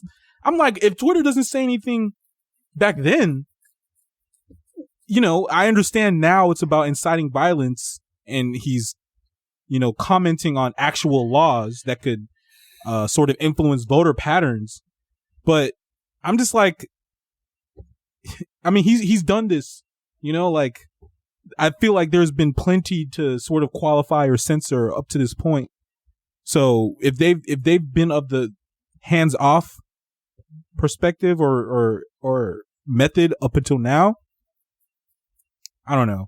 I'll just say this. I kind of, I think I side with Zucker a little bit on this one. Yeah, I mean it's dangerous, but I think the people will decide, kind of, right? Like if they're mad about that's my censorship, point. That's why you don't say anything, because the people will determine for themselves what it means. No, that's a fallacy. I don't think you can believe that. I don't believe that anymore. I think once upon a time I believed that people would inform themselves. They would see something and go and do the research and make the accurate decision based on their values. But that's not true. I think people listen to him and take it verbatim and will allow him to construct a reality that doesn't exist. Exactly. And I'm saying those people are a part of our country. They are voters.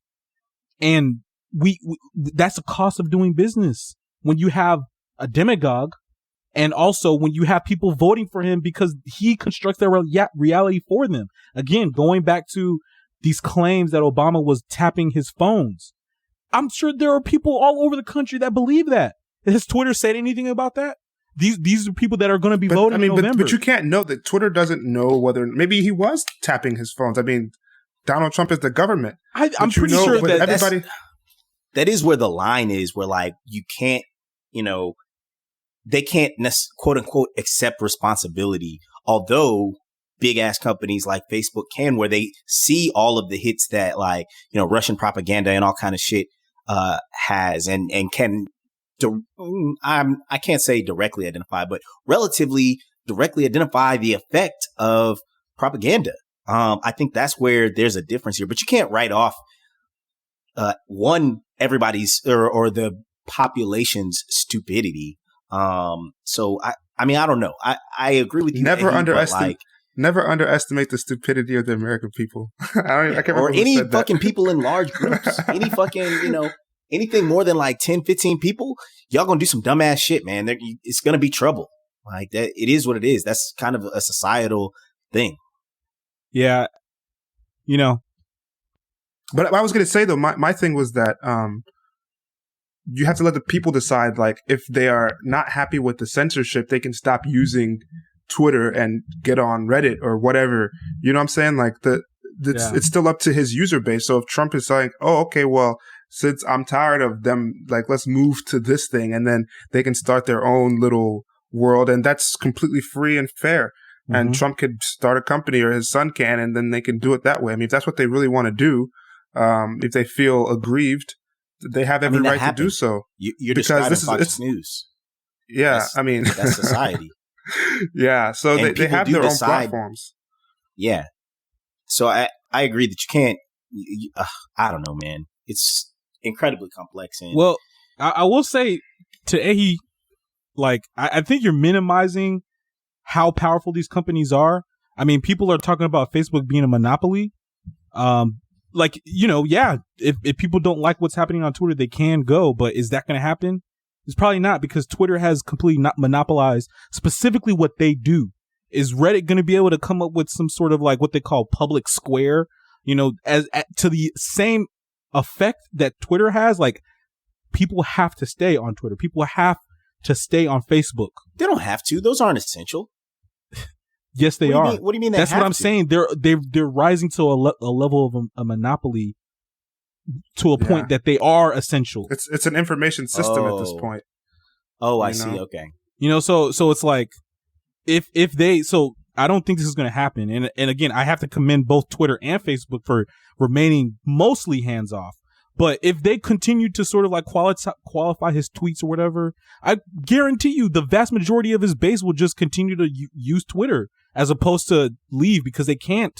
It's not possible. There is no other platform that provides what Twitter does. Same with Facebook. So, it's a sort of like it's very contentious between the president and Twitter. But, I would say in Jack general, Dorsey's the man. Wasn't Jack Dorsey with Serena? No, that's the guy. That's the Reddit dude. That's the Reddit dude. Yeah. Yeah, I think he just stepped down from his board position and said that. Oh, okay, never mind. I was like, of course he had to go step up against Trump if he's with Serena. I know, right? He ain't really having get his head crushed between her legs. Real low key. Okay, so all right, so I want to share a story with y'all before I get into my social media tirade. But so I was on the way to campus driving, and I was pulled over. I was supposed to get on a phone call with my advisor, with like our weekly meeting, but I was running late, so I was just going to have the call in the car. I ended up texting her, telling her that I got pulled over.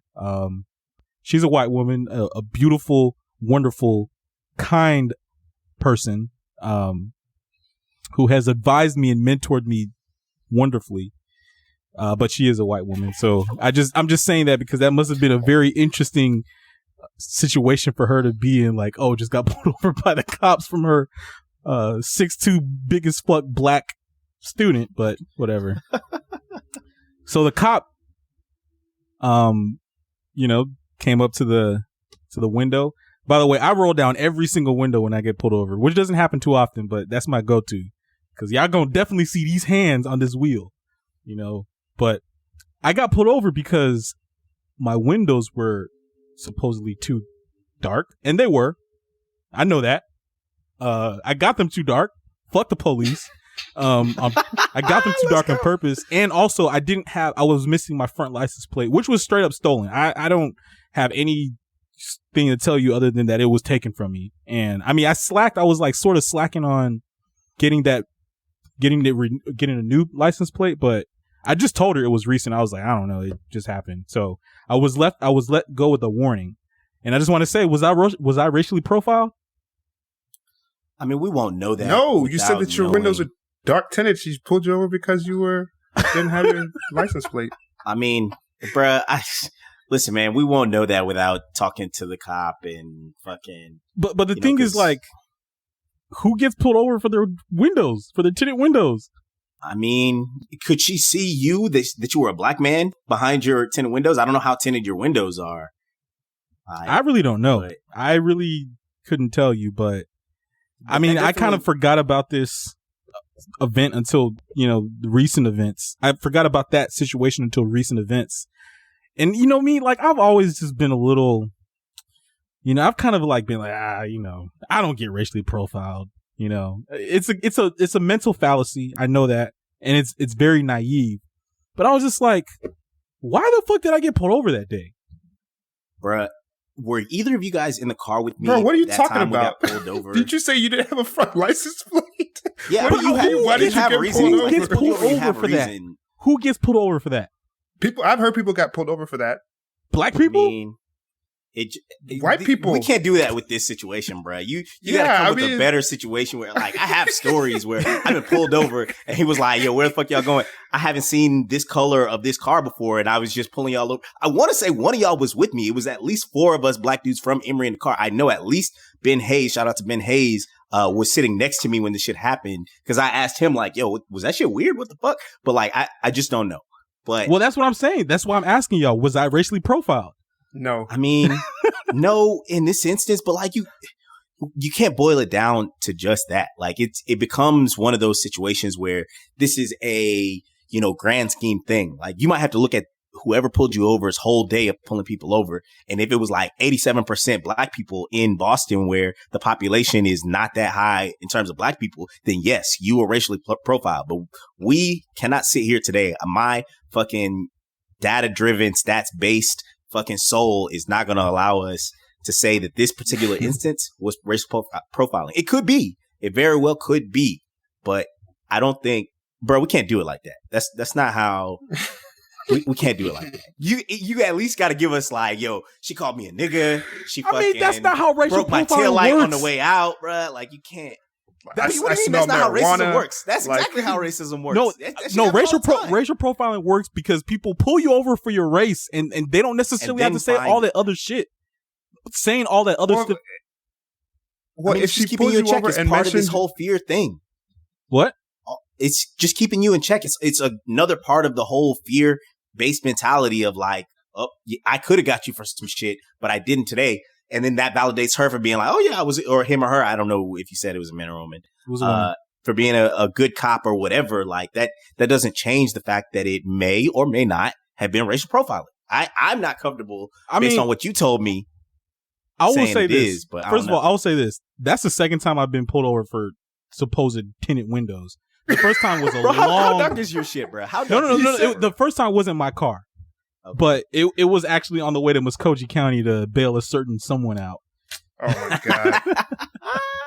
But I will say this. If she was only talking about the license plate, then, we could have a conversation. But I'm just like, for you. You must have been hella shook when you got pulled over by Muskogee. I mean, y'all remember the time we got... I'm sorry. You remember the time we got pulled over going to spring break? Both of us got pulled over at the same time. Yeah. Cop pulled me over and you over and was like, I don't know if y'all together. I mean, we were together. But like... Yeah. It was just so wild that he grabbed both of us like, oh, look at these two. I should have kept going, man. I fucked up. I should have kept going.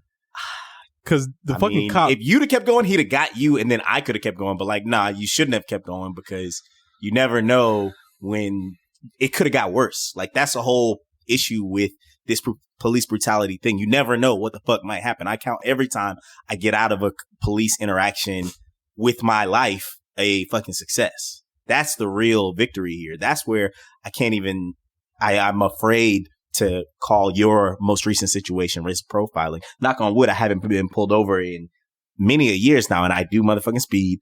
But God, I need some wood to knock on because I definitely fucking just jinxed myself.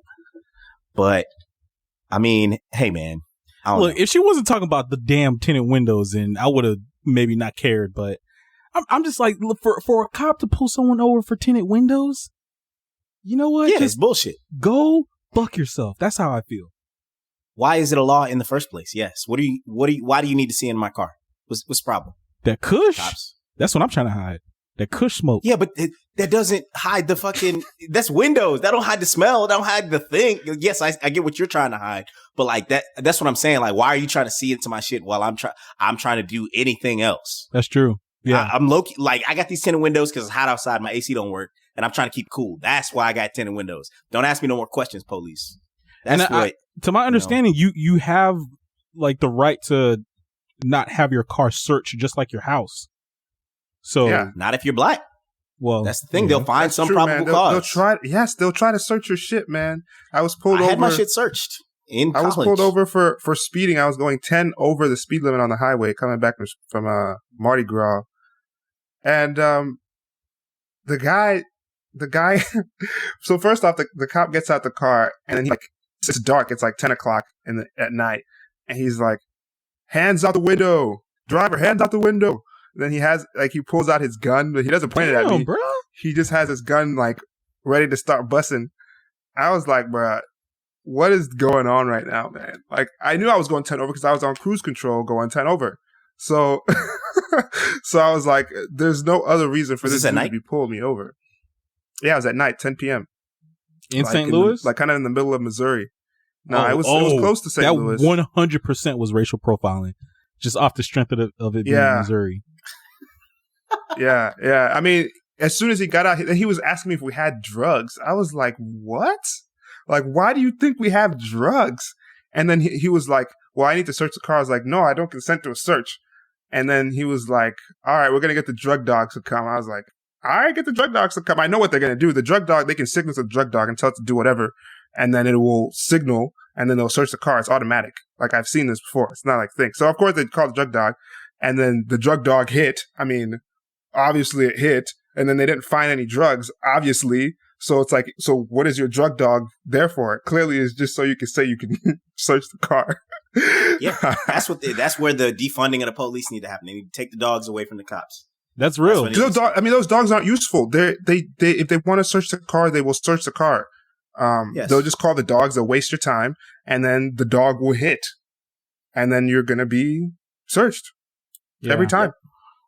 Yeah, I mean, that sounds like just policing gone out of hand. And, I'm just thinking probably some random ass bill in the 80s or 90s is we're like, we want drug dogs. And next thing you know, you got drug dogs. It's just an excuse. It's just 100%. An excuse to, it's, I don't know why that's even a thing. Like, there has to be like a more objective way of, like detecting drugs, like in open air sort of settings. Because that's kind of the point. It's like, oh, we have suspicion because there's evidence of it because the dog picked it up. I mean, but people just lie. the cops and you just can't lie. prosecute the dog. So yeah, exactly. That's the fucking loophole right there. Boom. Hey, this is all I gotta say. FTP. D. Fuck the police dogs. But the police too. Yeah. Yo, I do find it interesting in all of this though, because there are black cops and stuff. I have family members who decided to join the police and stuff like that. Like, not only one, how do they feel during these times, but like, what motivated you to join this society? Was it, the the society? The police society. Like it's a cult. You know what I mean? It is, because they also, all of this power is predicated on them defending each other. Like, one, the idea of, if I'm in a firefight, I need to have my back at all times. But also, that's it, basically. So that kind of gets projected onto, I can't snitch or I can't stop this dude on the neck of George Floyd because, they're not going to trust me with their lives, and I need them to trust me with their lives just in case there's some shit. So it is a cult. But yeah, man, I got riled up. I forgot what my other point was. FTPD. Oh, yeah. Yeah, you had family members who are police officers. Yeah. Like, there are motivations, I'm sure, for why white people want to join. And then I would imagine some of them want to be like, oh, yeah, well, I want to protect and serve my community and be, a balancing force to those white cops. But then you still get pulled into the same shit. You still get lumped into the same group when we say shit like fuck the police and shit like that. Like, I wonder how you can live in such a dichotomous, thought all the time, being black and being a part of a community that is being oppressed and being the oppressor yourself.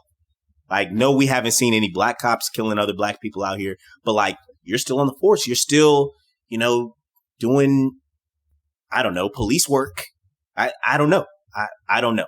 I have been let go by probably more black cops than I have white cops, but it's one of those questions that, like, I would imagine even they have a difficult time answering, and they probably joined for different reasons initially, and then, some shit goes left,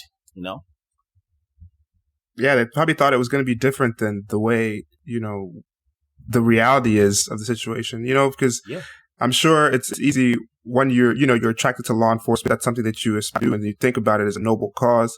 And so you think of all the bad actors as just bad actors. You want to justify it as that.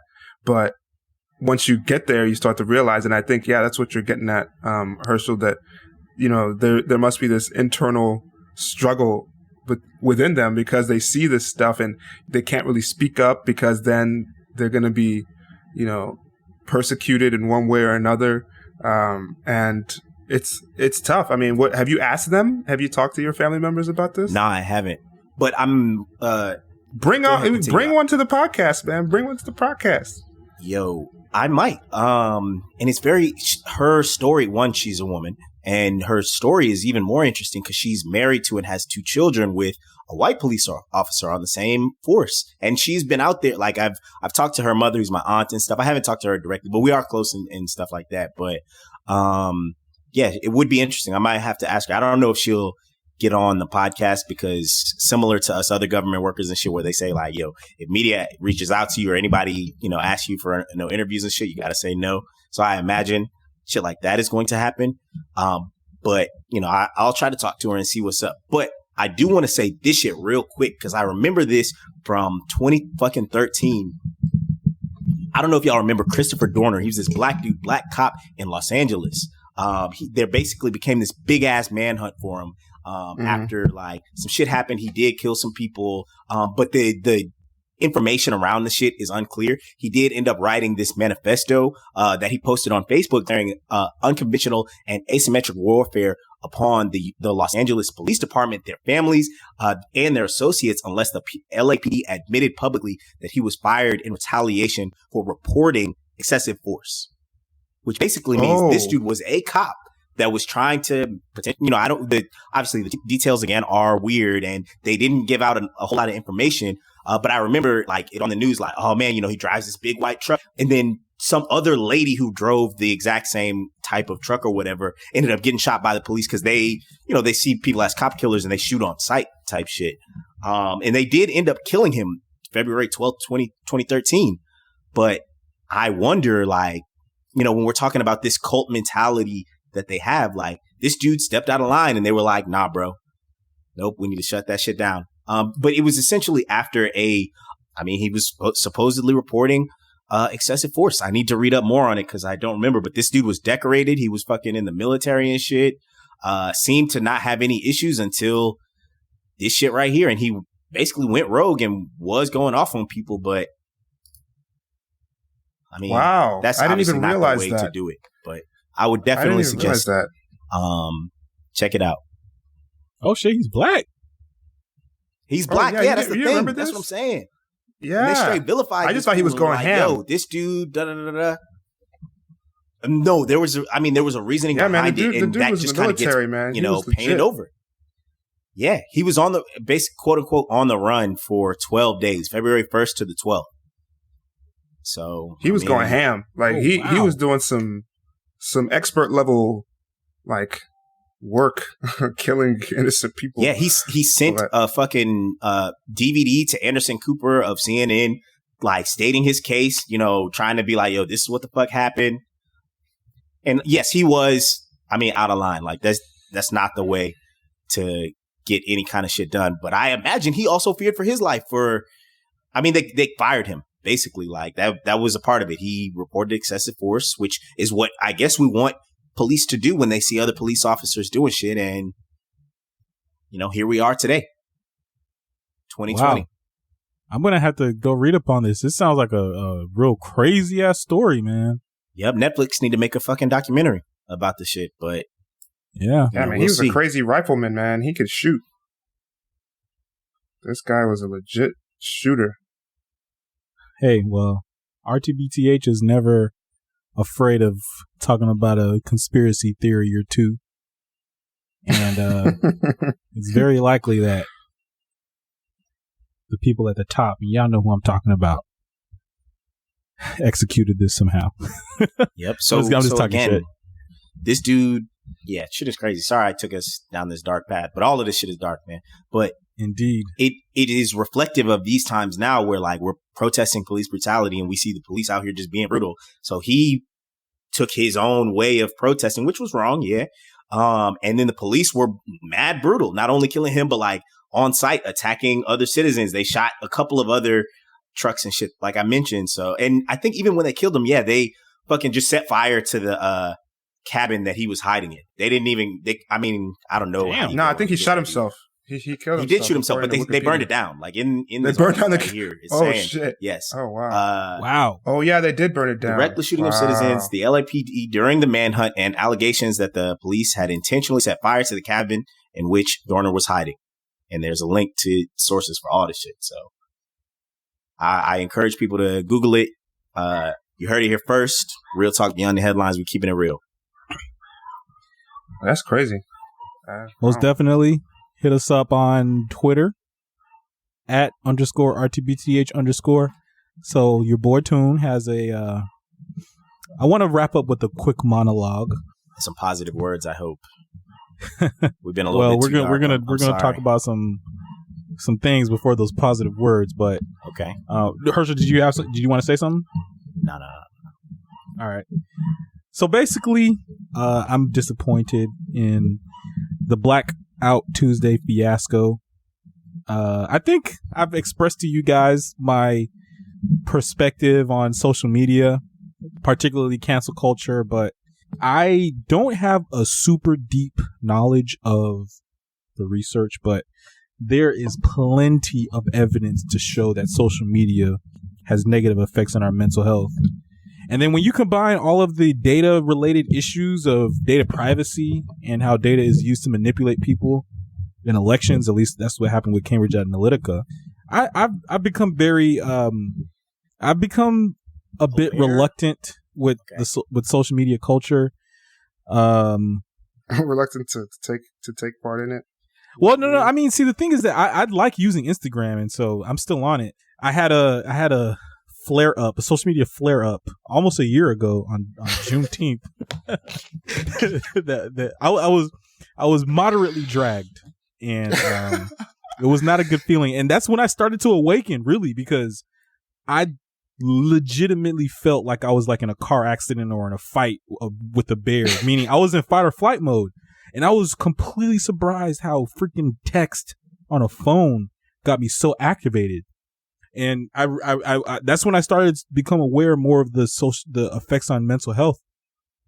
But the book, The Coddling of the American Mind, they go into a lot of details about social media and cancel culture and free speech. But one of their chapters on social media effects on mental health is very detailed. So that's one place you can look.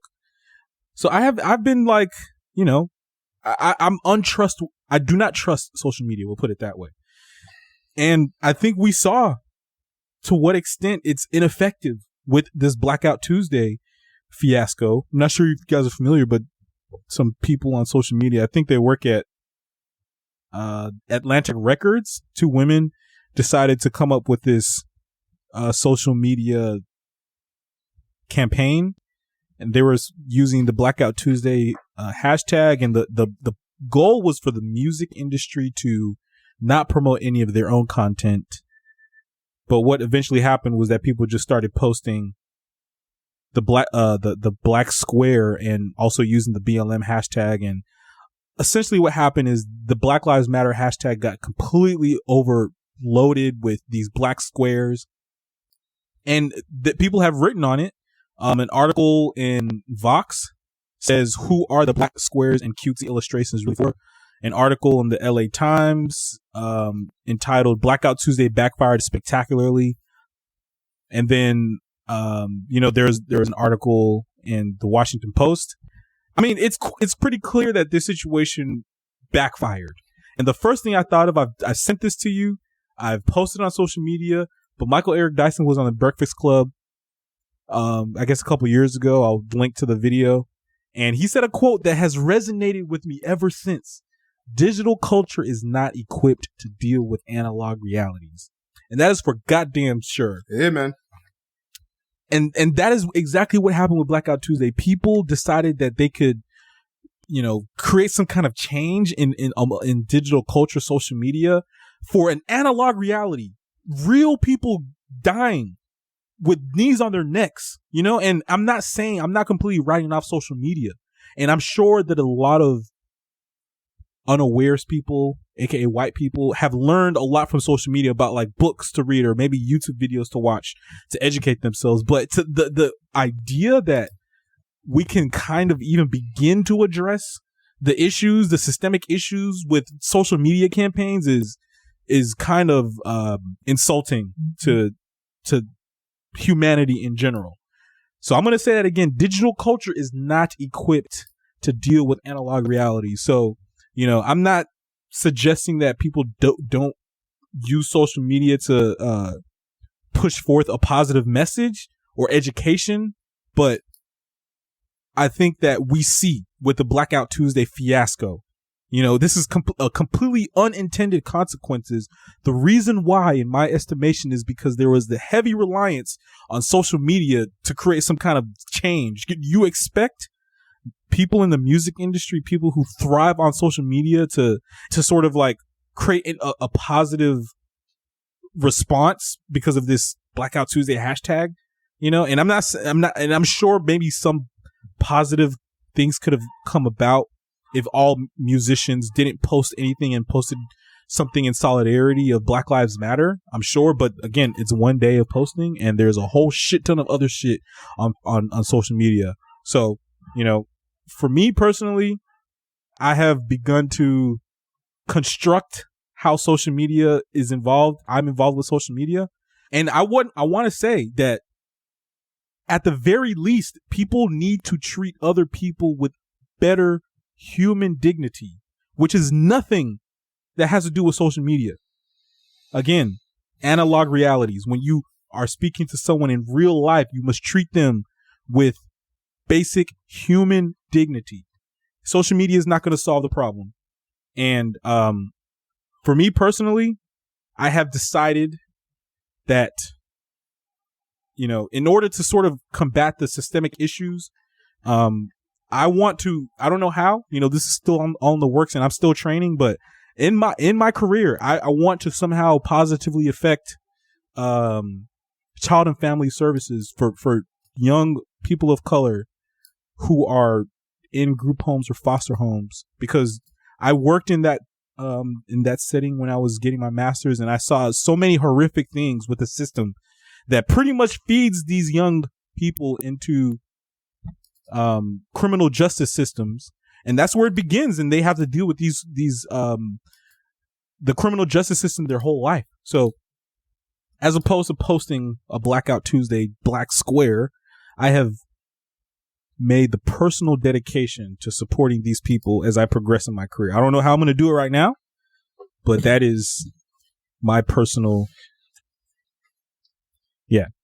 Yo, I definitely feel you on this shit being basically a facade, but that, and obviously to me, that's a lot of social media. I mean, people just use it to lie basically, or just kind of present a different reality than whatever they live in. But I do want to say that every movement gets corrupted in some way, shape, or form, including, you know, this Black Lives Matter movement. Initially, like, you know, a bunch of people join and everybody doesn't have the same mentality. I mean, we see how these protests go, that turn into looting and riots and shit like that. Though, yes, I do agree that that's been incited by the police. We have to just be cognizant of shit that we get behind, whether it's on social media or fucking, you know, in our group chats or whatever. Like, we just need to be more discerning about whatever the fuck is going on around us that directly affects us.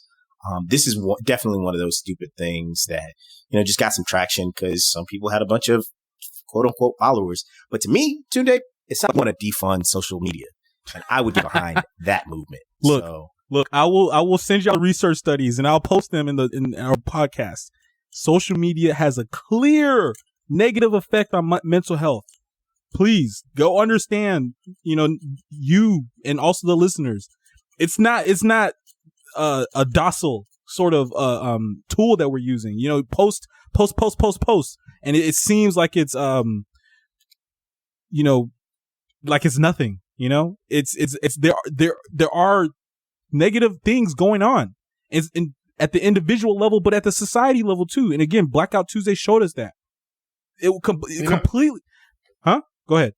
Yeah, I was just going to say, I mean, it's kind of interesting to me because I've been pretty much away from social media, at least active involvement. Anyway, I've always kind of taken a step back, but it seems like people have been using the Black Lives Matter protest as an opportunity to go out and take pictures of themselves or selfies with their shirts and masks and signs. I'm like, well, I hope that, you know, it's nice that people are going out to support and all that stuff. But then I wonder, it's like, where are the actual, you know, solutions? Like, where are people proposing? Because, you know, we need to be able to get down to the root of this. It's like, okay, defund the police, but that's not really a plan. It's like, you know, and I mean, if at least we don't have a specific plan, it's like, how are we going to hold our leaders to account, the people in power who can make a difference or whose job it is to make a difference? Yo, I will say, and I know we're getting long, so we could probably wrap it up soon, but I will say Ben and Jerry's came with it with a plan. They didn't just make some social media post. They fucking outlined shit that can be done. It's not something that, you know, they can do alone. It's obviously a plan for the government. And a lot of it, you know, let's be real, is not going to happen, or it's not going to happen as quickly as it needs to happen. It's wishful thinking, whatever. But I would encourage people to go check out their fucking website. Yes, the ice cream company, Ben and Jerry. They are about that action. So yeah, they had a pretty forceful and strong statement. So shout out to them. Yeah, fuck Baskin Robbins. Baskin Robbins is mediocre as fuck. So hell yeah. I want to say I figured out how to the perfect defense against getting dragged. I figured it out, guys. And what's that? You guys want to know what it is? Yes. Podcasting. The thing about getting dragged is that for some people it's rightfully they should get dragged. You know, thinking about Drew Brees, like in some instances you probably, you know, getting dragged, maybe you had it coming, but I think in too many instances people get dragged for one little tweet and it starts to seep into their personal lives. That's the issue that I have, is when social media starts to affect one's actual, again, analog realities. And my fear is that something that, you know, even if I stand by it, just gets taken out of hand, and next thing you know, you're dragged. But the ultimate defense is to state your point meaningfully with more long form conversation, whether that's in writing an essay or podcasting for 2 hours, as we're coming up on 118 minutes, so that people cannot deny your perspective and your stance because of some tweet. And I think that's how Joe Rogan has managed. I mean, I think Joe Rogan has a lot of views that I agree with, but he says some things that, you know, could be taken Fucking this stupid. way or that way. He says a lot of stupid shit. He does, but he has over almost 1,500 podcasts. So if you want to know exactly where he stands, you can go listen to every single one of those. And if Twitter takes a tweet that he tweets out of hand and blows it up into some sort of thing and drags him, well, that's on you, because he's made it very clear his stance on a lot of positions. And so that is my ultimate defense for getting dragged, is to continue podcasting. Yeah, that's fair. 140 characters or 280 characters isn't enough for these nuanced opinions, man. Most definitely. All right, yo. I feel like we can, unless you got some more, I feel like we could probably wrap it up. Well, I do have one last thing. You know, I have got a lot to say. I got a lot on my mind, guys. You know, I mean, okay, get it out. It's been but I just want to say this is for the people of the world, the rtbth listeners. I think that we are doing better. We're doing pretty good as a nation, and globally, probably. First of all, I mean, these protests have been incredibly meaningful, and I mean, I see it in school. I see it in personal relationships. People are completely rethinking race and race relations, which to me is a good thing. Also, in previous podcasts, I've had some negative perspectives about coronavirus. And, you know, I've said how we're going to have to deal with the mental health epidemic after we kind of resolve the pandemic. And I still stand by that. I think it's going to be a struggle economically as well. But I do believe that we have, for the most part, come together as a nation. I mean, I think people are social distancing appropriately, at least the people that are around me and myself and my friends. I think people are wearing masks, although there are a good handful of people, you know, when I go outside, they're running, literally huffing and puffing, no mask, which pisses me the fuck off, but whatever. A lot of people are wearing masks. I think that we are growing stronger as a nation, as people, as individual people. I think we're growing stronger despite how corrosive our president has been with his comments and his speeches and his fucking press conferences. So I just want to say to our nation, to the rtbth listeners, to you fellas, keep it up. Just continue to remain positive and believe that we have a brighter future, an optimistic outlook. Maintain an optimistic outlook. And that's all I have to say. rtbth. We out. Keeping it real. Peace. Peace.